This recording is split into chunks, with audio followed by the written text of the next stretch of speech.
Hello students, how are you all? Yes, this is our 16th chapter, The Wonderful Words. तो चलिए हम अपनी नई वीडियो के साथ चैप्टर 16 एक पोयम है the wonderful words written by Mary O'Neill. He is a Canadian writer. So it's a very cold today. कैसी ठंड है आज? बहुत ज़्यादा ठंड है. कैसी? ऐसे वाली. चलिए इसी के साथ अपना चैप्टर स्टार्ट करते हैं. Imagine a world without language. Imagine करिए कि वर्ल्ड बिना लैंग्वेज के कैसा होगा. All humans speak at least one language. सभी जो ह्यूमन्स हैं वो अपना एक लैंग्वेज बोलते हैं. कोई हिंदी, कोई फारसी, कोई उर्दू, सबकी अपनी अपनी लैंग्वेज है. The words we speak bring out our thoughts.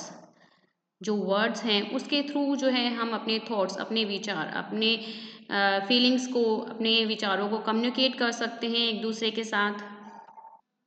Because we all are having a wonderful words to express our thoughts और feelings to the others. Wonderful words हैं, बिल्कुल अमेजिंग वर्ड्स हैं हमारे पास अपने फीलिंग और थॉट्स को दूसरों को बताने के लिए.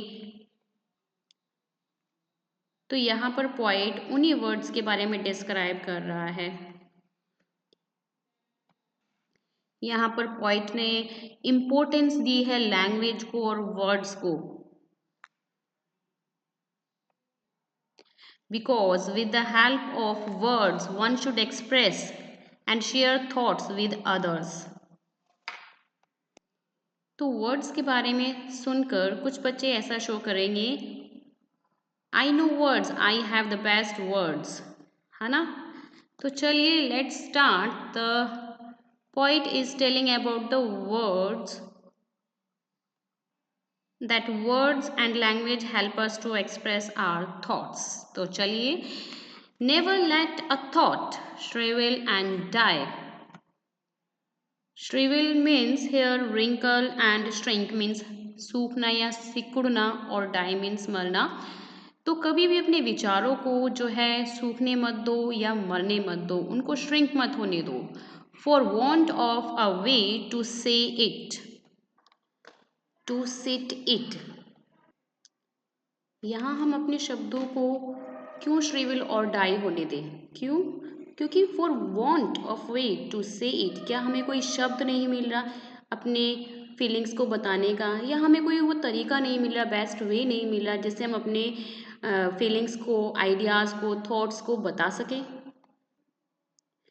For English is a wonderful game and all of you can play it. यानी इंग्लिश या कोई भी लैंग्वेज, कोई भी भाषा एक वंडरफुल गेम की तरह होती है. कैसे? ऐसे कुछ इस तरह से हम अपने लेटर को, अल्फ़ाबेट्स को ज्वाइन करके हम न्यू वर्ड फाइंड कर सकते हैं. ये आपकी एक गेम है. आप इस गेम को खेल भी सकते हैं, शेयर कर सकते हैं और बहुत ही न्यू वर्ड्स को हम ऐसे फाइंड आउट भी कर सकते हैं, उनका मीनिंग भी फाइंड आउट कर सकते हैं. तो चलिए नेक्स्ट स्टैंजा पे चलते हैं. All that you do is match the words. कभी आपने मैच द फॉलोइंग खेला है? यस, कुछ वर्ड्स राइट में दिए होते हैं तो कुछ वर्ड लेफ्ट में दिए होते हैं, जिसको आपको मैच करके सही करेक्ट वर्ड, उसका मीनिंग या उसका सेंटेंस चूज करना होता है. To the brightest thought in your head, मतलब जब आप अपने वर्ड्स को मैच करते हो, इसका मीनिंग क्या है? इसका मतलब ये है कि हम उस मैच द फॉलोइंग में उस वर्ड को रिसीव करते हैं, उसका मीनिंग रिसीव करते हैं और उसका एग्जैक्ट मीनिंग हम सामने वाले को बता सकें, सही तरीके से रिप्रेजेंट कर सकें और सामने वाला भी उसको अच्छे से रिसीव करे और अच्छे से समझ पाए. तो हमारी ब्राइटेस्ट थॉट्स जो हमारे माइंड्स में आती हैं वो हम जो है दूसरों के साथ जो है एक्सचेंज कर सकें. लेकिन ऐसा करने से होगा क्या? Yes, so that they come out clear and true. ऐसा करने से वो जो शब्द है वो फाइंड आउट करने से मैच द फॉलोइंग से वो क्लियर हो जाएगा और वो भी हमारे सामने ट्रू हो जाएगा। क्योंकि जब तक हम उस वर्ड्स को एक्सप्रेस नहीं करेंगे तब तक जब तक वो शब्द हमारे अल्फ़ाबेट्स को मिलाकर हम जो है अपने लैंग्वेज में नहीं यूज़ करेंगे, वो बात आपकी वो जो है लैंग्वेज क्लियर नहीं हो पाती है। सो जब तक आप अपने वर्ड्स को बोलोगे नहीं तो जो है सामने वाले को क्लियर नहीं होगा कि आप क्या बोलना चाहते हैं। जैसे ऐसे। ओके। सो अपने थॉट्स को बताने के लिए उस वर्ड को एक प्रॉपर मीनिंग दिया जाता है, एक यूनिवर्सल मीनिंग दिया जाता है। जैसे आप कहीं भी जाते हैं तो आप वह वर्ड यूज़ करते हैं उनकी लैंग्वेज में जिसका मीनिंग जो है सेम होता है, तो वो सामने वाले को क्लियर और ट्रू नज़र आ जाता है। ताकि जो है आप अलग अलग कंट्री में जाएं और उस वर्ड को यूज़ करें तो उसका मीनिंग वही होगा सेम जो यूनिवर्सल मीनिंग उसका निकाला गया है। तो वर्ड का यहाँ पर मिसकम्युनिकेशन और मिसअंडरस्टैंडिंग का कोई स्कोप नहीं रह जाता। And handsomely groomed and fed, मतलब कि हैंडसमली ग्रूम्ड मीन्स बहुत जिससे बहुत अच्छे से तैयार किया गया हो, और फेड का मतलब होता है खिलाना। लेकिन यहाँ पे ये क्या मैच हुआ, हैंडसमली ग्रूम्ड एंड फेड मतलब कि क्या वर्ड्स को पेट भर के खाना खिलाना, यानी थॉट्स को जो है पेट भर के वर्ड्स खिलाए जाएं। अब समझ में आए कुछ एग्जाम्पल मैं देती हूँ।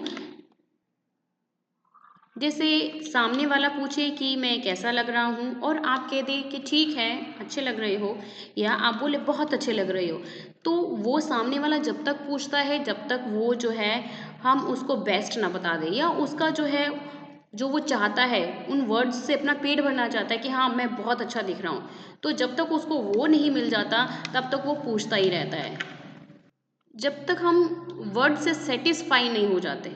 फेड मीन्स जब तक हम वर्ड से सेटिस्फाई नहीं हो जाते जब तक हम वो जो है वर्ड को तैयार करते रहते हैं, उसे ढूंढते रहते हैं, उसे फाइंड आउट करते रहते हैं। तो जब तक हम ऐसे वर्ड्स को तैयार नहीं कर लेते, बहुत अच्छे अच्छे वर्ड्स को तैयार नहीं कर लेते और उसको उनको मिला के जब हम अपने वर्ड्स अपना सेंटेंस क्रिएट करते हैं और सामने वाला सुनकर बोले वाह कितने अच्छे वर्ड आपने जो है यूज़ करे हैं अपने लैंग्वेज में।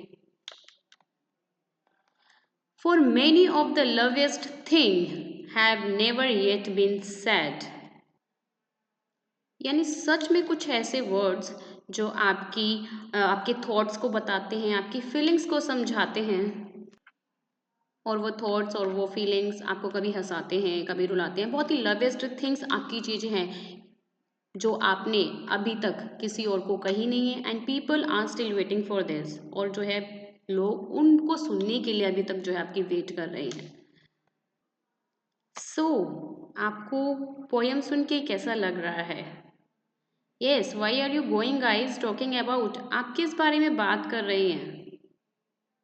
कहीं ऐसा फील तो नहीं कर रही? Yes, we are talking about the words, the importance of the words. तो चलिए नेक्स्ट स्टैंजा पढ़ते हैं। Words are the food and dress of thoughts. They give it its body and swing. It means words जो thoughts के लिए क्या हैं, एक food और एक dress के हिसाब से, जैसे आप फूड और मतलब कि ड्रेस वेयर करके अपने आप को एक अच्छा सा ब्यूटीफुल शो करते हो, ऐसे ही हमारे थॉट्स हमारे विचार उनको जो है हम वर्ड्स का रूप देके एक जो है फूड का काम करते हैं और उसको एक ड्रेसअप करके एक बहुत अच्छी बॉडी शेप दे देते हैं और बहुत अच्छी लय, स्विंग मीन्स एक लय दे देते हैं, लय एक रिदम देते हैं जिससे कि सामने वाले को हम जो है अपने थॉट्स अपने फीलिंग्स जो हैं एक्सप्रेस कर सकें। क्योंकि यहाँ पर आपके वर्ड्स क्या हैं, छुपे हुए हैं मिस्टर इंडिया जैसे, है ना। तो जब तक आप अपने वर्ड्स को शो नहीं करोगे सामने वाले के, तो वो कैसे इमेजिन कर सकते हैं that what you are thinking, क्या तुम सोच रही हो और क्या बोलना चाहते हो। तो जब तक सामने वाले को आप बताओगे नहीं तो सामने वाले को कैसे पता चलेगा कि आपके माइंड में क्या चल रहा है। और वर्ड्स को लैंग्वेज में यूज़ करना इतना इम्पोर्टेंट क्यों है? So and every once longing today to hear some fresh and beautiful things, क्योंकि आज हम सभी ये सुनने के लिए कुछ नया या कुछ ब्यूटीफुल थिंग्स सुनने के लिए हम सभी जो है वेट कर रहे हैं। चाहे वो वर्ड्स आपके लिए फ्रेश हो, मतलब कि बहुत ही सुंदर हो, और नए नए वर्ड्स हो, चाहे वो आपके रिलेटेड टू सब्जेक्ट साइंस से हो, जो वर्ड आप यूज़ करके अपनी लैंग्वेज में जो है नए नए शब्द यूज़ करो और कहीं सामने वाले पे भी इफेक्ट अच्छा पड़े कि हाँ ये जो इसका प्रेजेंटेशन है नए नए वर्ड एक्सप्रेस कर रहा है, they know all very well. Longing means deep desire, सभी में ऐसी डीप डिज़ायर है, तो कहीं ना कहीं वर्डों को यूज़ करके जो है हमें अपनी लैंग्वेज में लाके उसे एक्सप्रेस कर देना चाहिए। यस, तो आप सभी ध्यान से मेरी बातें सुन रहे हैं? Yes, I need your attention.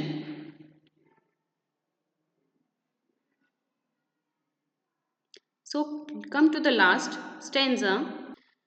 But only words can free a thought from its prison behind your eyes. Prison means a place where someone or something is kept in confinement. तो क्यों हम अपने वर्ड्स को जो है language में express करें? क्यों?